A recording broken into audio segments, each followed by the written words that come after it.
નમસ્કાર વિદ્યાર્થી મિત્રો, the expert academy YouTube channel પર દરેક વિદ્યાર્થીનું હાર્દિક સ્વાગત છે. આપણે આજે આ વિડીયોની અંદર પ્રશ્નપત્ર 2નો વિભાગ સી કરવા જઈ રહ્યા છીએ. નામાના મૂળ તત્વોના ઓલરેડી આપણે વિભાગ એ અને વિભાગ બી 6 પ્રશ્નપત્રોના અપલોડ થયેલા છે. જે પણ વિદ્યાર્થી મિત્રોને તૈયાર કરવાના બાકી હોય તો સૌપ્રથમ તૈયાર કરી દેવાના.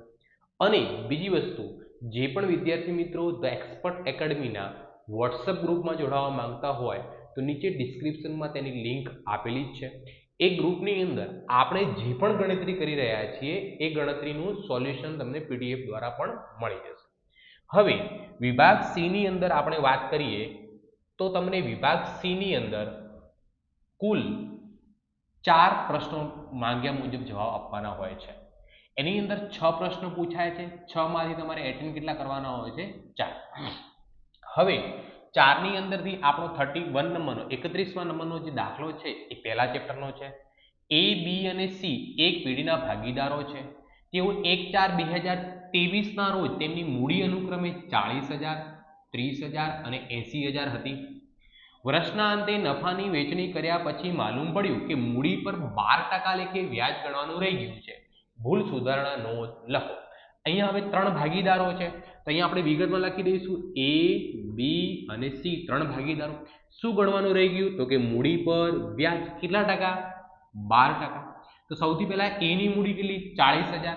40,000 ના 12% કરો એટલે જવાબ કેટલો આવશે આપણો? 4,800 રૂપિયા. બીજો ભાગીદાર બી છે, બી ની મૂડી કેટલી? 30,000. 30,000 ના 12% કરો એટલે જવાબ કેટલો આવશે? 3,600 રૂપિયા. અને ત્રીજો ભાગીદાર આપણો સી, એની મૂડી 80,000. 80,000 ના 12% કરીશું એટલે 12 × 96 આપણો જવાબ કેટલો આવશે? 9,600. હવે આ ત્રણેયના વ્યાજનો સરવાળો કરો એટલે પેઢી માટે મૂડી પર વ્યાજ કેટલો થાય? 18,000 રૂપિયા થાય. ઓકે, મૂડી પર વ્યાજ આ જમા આપવાનો હોય, કેમ કે મૂડી પર વ્યાજ એ પેઢી માટે શું કહેવાય? ખર્ચ. એટલે કે ભાગીદારોને જમા કરવાના હોય. ભાગીદારોને ખાતે શું કરવાનું હોય? જમા કરવાનું હોય. ચલો, આ હવે મૂડી પર વ્યાજ પેઢી માટે ખર્ચ થયો કુલ 18,000 રૂપિયા. આ 18,000 ની આપણે શું કરવાની રહેશે? વેચણી. કયા પ્રમાણમાં? નફા નુકસાનના પ્રમાણમાં. દાખલામાં નફા નુકસાનનું પ્રમાણ આપણને આપેલું નથી તો કયું પ્રમાણ રહેશે? સરખું પ્રમાણ. તો 18,000 ને જો સરખા પ્રમાણમાં વેચવામાં આવે તો કેટલા થાય? 3 ભાગે વેચીએ, 18,000 ભાગ્યા 3 કરો એટલે દરેકના ભાગે કેટલા આવે? 6,000, 6,000, 6,000.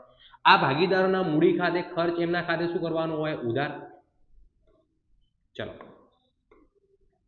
એના પછી અહીંયા જુઓ આપણે શું કરીશું કે 4800 માંથી 6,000 બાદ કરીએ એટલે જવાબ કેટલો વધશે આપણો? માઇનસમાં 1,200 રૂપિયા. 3600 માંથી 6,000 બાદ કરીશું એટલે માઇનસમાં 2,400 રૂપિયા. અને 9600 માંથી 6,000 બાદ કરીશું એટલે આપણા અહીંયા જવાબ પ્લસમાં આવશે. કેટલા રૂપિયા? 3600 રૂપિયા. તો અહીંયા જુઓ, એ અને બી માં ઉધારની રકમ વધારે છે જમા કરતા, તો એ અને બી ના મૂડી ખાતે ઉધાર થશે. એ અને બી ના મૂડી ખાતે શું થશે? ઉધાર. અને સી ના મૂડી ખાતે શું કરવામાં આવશે? જમા કરવામાં આવશે. તો અહીંયા ભૂલ સુધારણા નોંધ આપણે લખી જ છે. એ ના મૂડી અથવા ચાલુ ખાતે ઉધાર, તો એ ના મૂડી અથવા ચાલુ ખાતે ઉધાર કેટલા રૂપિયા થશે? 1,200 રૂપિયા.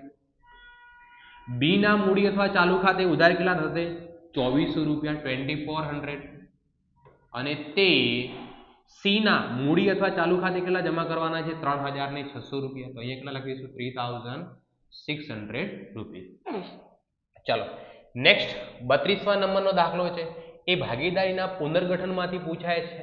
લાભનું પ્રમાણ શોધો અથવા તો ત્યાગનું પ્રમાણ શોધો. ડી, એસ અને પી એક પેઢીના સરખે હિસ્સે નફો નુકસાન વહેંચતા ભાગીદારો છે. કેટલા ભાગીદારો છે? 3. 3 નું નામ શું છે? એકનું નામ ડી, એસ અને પી. પહેલા એમને જૂનું પ્રમાણ આપણને દાખલામાં શું આપેલું છે? 1:1:1 એટલે 3 નો સરવાળો કેટલો થાય? 3. બધા જ ભાગીદારોએ મળીને નફા નુકસાનનું વહેંચણીનું નવું પ્રમાણ કેટલું નક્કી કર્યું? 1:3:3. તો અહીંયા આપણે લખીશું એનું નવું પ્રમાણ. નવું પ્રમાણ કયું નક્કી થયું? 1:3:3. 1 ને 3 4, 4 ને 3 કેટલા થશે? 7. આ માહિતી પરથી લાભનું પ્રમાણ શોધો. તો ભાગીદારે કરેલો લાભ, લાભના પ્રમાણનું સૂત્ર શું થાય? ભાગીદારનો નવો ભાગ માઇનસ જૂનો ભાગ.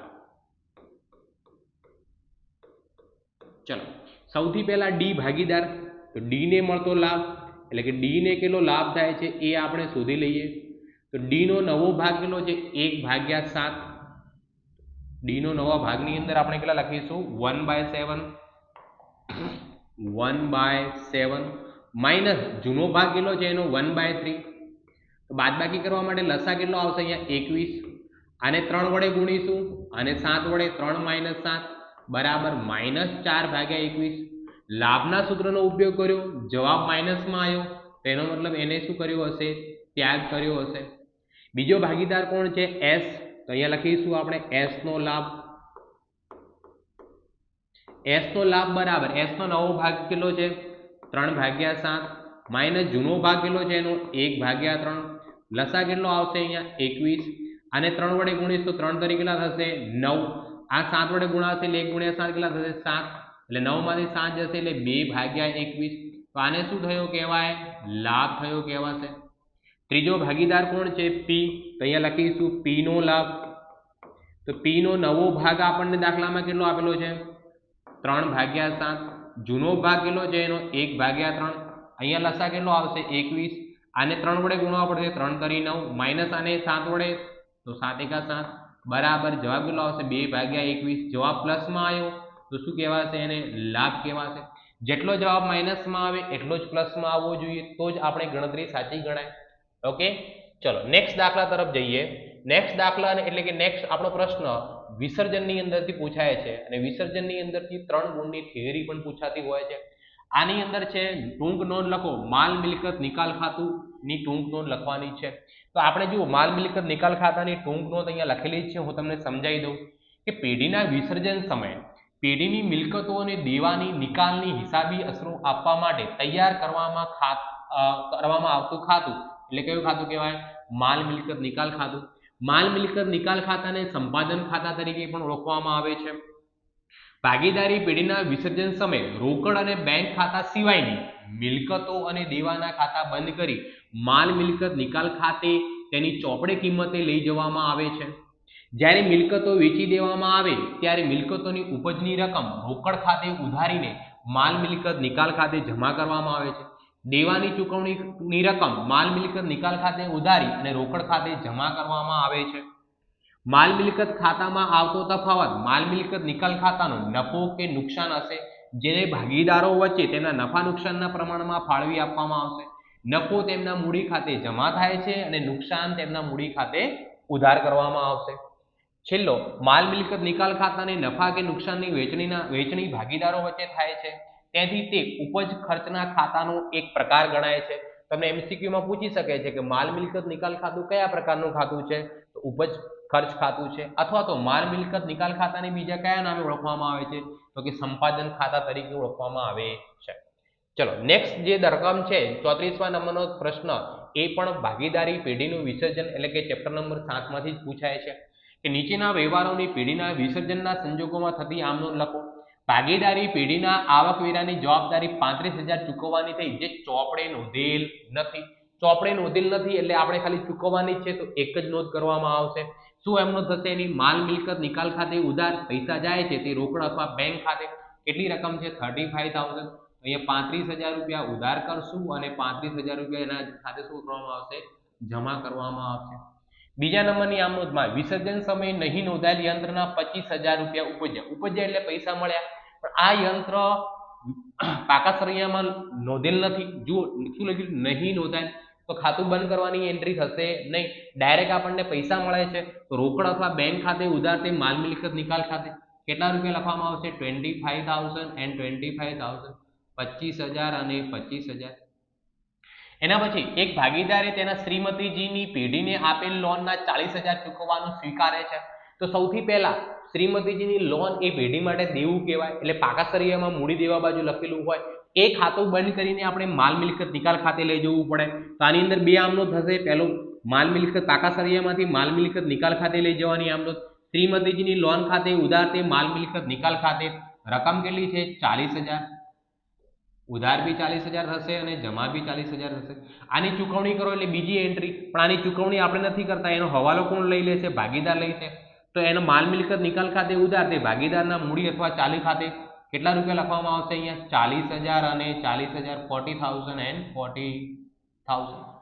ચાલો નેક્સ્ટ આપણે 35મા નંબરના દાખલામાં જઈએ તો 35મા નંબરનો દાખલો જે પૂછાય છે એ ડિબેન્ચર ચેપ્ટરમાંથી હોય છે. જુઓ શું છે. પૂજા લિમિટેડ તારીખ 1 જુલાઈ 2017 ના રોજ 200 ના એક એવા 8% ડિબેન્ચર 5% પ્રીમિયમથી બહાર પાડ્યા. એક ડિબેન્ચરની દાર્શનિક કિંમત કેટલી કીધી છે 200.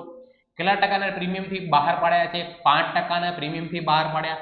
એ 200 ના 5% કરો એટલે કેટલા રૂપિયા આવે 10 રૂપિયા આવે. કેટલા રૂપિયા આવશે 10 રૂપિયા.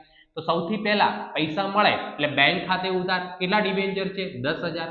200 રૂપિયાનો ડિબેન્ચર 10 રૂપિયા પ્રીમિયમ એટલે કંપનીને કેટલા મળશે 210. એની રકમ કેટલી લખવામાં આવશે અહીંયા 210 અને 10,000 છે કેટલા છે 10,000. તો 1 2 3 4 એટલે કેટલા રૂપિયા થશે 21 લાખ રૂપિયા. અને તે ડિબેન્ચર અરજીને મંજૂરી ખાતે બી જમા કેટલા કરવામાં આવશે અહીંયા 21 લાખ રૂપિયા. હવે અહીંયા શું કીધું છે જે તારીખ 30 જૂન 2023 ના રોજ ડિબેન્ચર દીઠ 220 ની કિંમતે પરત કરવાના છે. તો કંપનીએ 200 રૂપિયામાં ખરીદ્યા, પાછા કેટલામાં આપવાના 220 માં. પરત કરતી વખતે કંપનીને 20 રૂપિયા નુકસાન થશે. એ બીજી આમ નોંધમાં ધ્યાન રાખવું પડશે. તો પહેલા શું કરવાનું, જે આપણે ડિબેન્ચર અરજી અને મંજૂરી ખાતે ઉધાર કર્યું જમા કર્યું છે એ અહીંયા આપણે ઉધાર કરી દઈશું. ડિબેન્ચર અરજી અને મંજૂરી ખાતે 10,000 ગુણ્યા 210 એટલે કેટલા રૂપિયા આવશે 21 લાખ રૂપિયા. બીજી ખાતું શું ઉધાર થશે, ડિબેન્ચર બહાર પાડતા થયેલ નુકસાન પરત કેટલા રૂપિયા વધારે આપવાના છે 20 રૂપિયા. એટલે 10,000 ગુણ્યા 20 કરીશું એટલે કેટલા આવશે 2 લાખ રૂપિયા. કેટલા રૂપિયા થશે 2 લાખ. તે 8%ના ડિબેન્ચર તો કેટલા રૂપિયાના છે દાર્શનિક કિંમત ગણીએ તો 200 રૂપિયા. તો 10,000 ગુણ્યા કેટલા કરવામાં આવશે અહીંયા 200 રૂપિયા કરવામાં આવશે. દાર્શનિક કિંમત 10,000 into 200 તો જવાબ કેટલો આવશે એનો 20 લાખ રૂપિયા. અને તે ડિબેન્ચર પરત પ્રીમિયમ પરત કેટલું પ્રીમિયમ આપવાનું છે 20 રૂપિયા. તો શું કરવામાં આવશે 10,000 ગુણ્યા 20 પરત પ્રીમિયમ આપવાનું છે. કેટલા રૂપિયા થશે તો 2 લાખ રૂપિયા. અને તે જામીનગીરી પ્રીમિયમ ખાતે જ્યારે બહાર પાડ્યા એટલે કંપનીએ કેટલા રૂપિયા વધારે લીધેલા છે 10 રૂપિયા. તો 10,000 ગુણ્યા 10 એટલે કેટલા રૂપિયા રકમ લખવામાં આવશે અહીંયા 1 લાખ રૂપિયા. હવે 30 જૂન 2023 ના રોજ જ્યારે આપણે આ પરત કરીએ ત્યારે પહેલી આમનું શું કરવામાં આવે, ડિબેન્ચર અને ડિબેન્ચર પરત આ બંને પાછું આપવાનું છે. એ જમા થયેલું છે અહીંયા ઉધાર કરવામાં આવશે. તો ડિબેન્ચરના કેટલા રૂપિયા છે 20 લાખ રૂપિયા. ડિબેન્ચર પરત પ્રીમિયમના કેટલા રૂપિયા છે 2 લાખ રૂપિયા.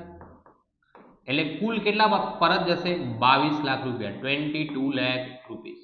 જ્યારે એનું પેમેન્ટ થશે ત્યારે ડિબેન્ચર હોલ્ડર ખાતું જે જમા કરેલું એ ઉધાર કરવામાં આવશે. એટલે ડિબેન્ચર હોલ્ડર ખાતે ઉધાર તે બેંક ખાતે કેટલા રૂપિયા લખવામાં આવશે 22 લાખ રૂપિયા ઉધાર થશે અને 22 લાખ રૂપિયા શું કરવામાં આવશે અહીંયા જમા કરવામાં આવશે. ચાલો નેક્સ્ટ ક્વેશ્ચન ઉપર જઈએ. ક્વેશ્ચન નંબર 36 છે, એ પણ ડિબેન્ચર ચેપ્ટરનો છે. એ થિયરીનો પ્રશ્ન છે કે ડિબેન્ચર બહાર પાડવા અંગેની વિધિ જણાવો. ડિબેન્ચર બહાર પાડવા અંગેની વિધિ કેટલા ગુણમાં પૂછાય છે 3 ગુણની અંદર.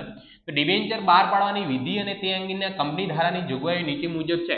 તો સૌથી પહેલા ડિરેક્ટર બોર્ડની સભામાં ઠરાવ પસાર કરવો પડે, પછી વિજ્ઞાપન પત્ર બહાર પાડવો પડે, કંપની ધારા અને સેબીના જોગવાઈઓનું પાલન કરવું પડે, અરજીપત્રક કરવું પડે, શેડ્યુલ બેંકમાં ખાતું ખોલાવવું પડે, લઘુત્તમ ભરણું કેટલું, ડિબેન્ચરની રકમ કેટલી અને બહાર પાડવાની રીતો કેટલી. તો એ આપણે બધા સ્ટેપ બાય સ્ટેપ જોઈએ. તો સૌથી પહેલા ડિરેક્ટર બોર્ડની સભામાં ઠરાવ. તો કંપનીના ડિરેક્ટર સભામાં જે ડિબેન્ચરો બહાર પાડવાનું નક્કી થાય તે અંગે ઠરાવ પસાર કરવામાં આવે છે. આ ઠરાવમાં ડિબેન્ચરની સંખ્યા, રકમ, વ્યાજના દરની સ્પષ્ટતા નક્કી કરવી પડે છે. પછી વિજ્ઞાપન પત્ર છે. કંપનીએ જાહેર જનતાને શેરની જેમ ડિબેન્ચર ખરીદવા માટે જરૂરી માહિતી સાથેનું વિજ્ઞાપન પત્ર બહાર પાડવું પડે છે. એના પછી કંપની ધારા અને સેબીની જોગવાઈઓનું પાલન. તો ડિબેન્ચર બહાર પાડતી વખતે પણ કંપની ધારા અને સેબીની જોગવાઈઓનું પાલન ફરજિયાતપણે કરવું પડે છે. અરજીપત્રક. કંપનીએ જાહેર જનતાને ડિબેન્ચર ખરીદવા માટે એક અલગ અરજીપત્રક તૈયાર કરવું પડે છે. શેડ્યુલ બેંકમાં ખાતું. તો બહાર પાડેલ ડિબેન્ચરની જે રકમ છે અરજીના નાણાં સીધા શેડ્યુલ બેંક ખાતામાં એક અલગ ખાતામાં રાખવામાં આવે છે. ભરણાની યાદી બંધ થયા પછી સેક્રેટરી અરજીની યાદી અને વહેંચણી પત્રકો તૈયાર કરે છે. લઘુત્તમ ભરણું કંપની ધારા 2013 ના નિયમ મુજબ ઓછામાં ઓછું 90% ભરણું ભરાવવું જરૂરી છે. જો 90% ભરણું ન ભરાય તો ડિબેન્ચર બધા શું થાય છે? રદ થાય છે. ડિબેન્ચરની રકમ કંપની ડિબેન્ચરની રકમ અરજી વખતે એક સાથે અથવા હપ્તે હપ્તે મંગાવી શકે છે. અરજી વખતે, મંજૂરી વખતે પ્રથમ હપ્તો, આખરી હપ્તો, એવી રીતે. બહાર પાડવાની રીત, ડિબેન્ચર મૂળ કિંમતે બહાર પાડી શકાય છે, પ્રીમિયમથી કે વટાવથી બહાર પાડી શકાય છે. તો અહીંયા આપણે વિભાગ બી નું સોલ્યુશન પૂરું થઈ ગયેલું છે. તૈયાર કરી દો. આપણે હવે મળીશું નેક્સ્ટ વિડીયોની અંદર નેક્સ્ટ વિભાગ સાથે. ધન્યવાદ.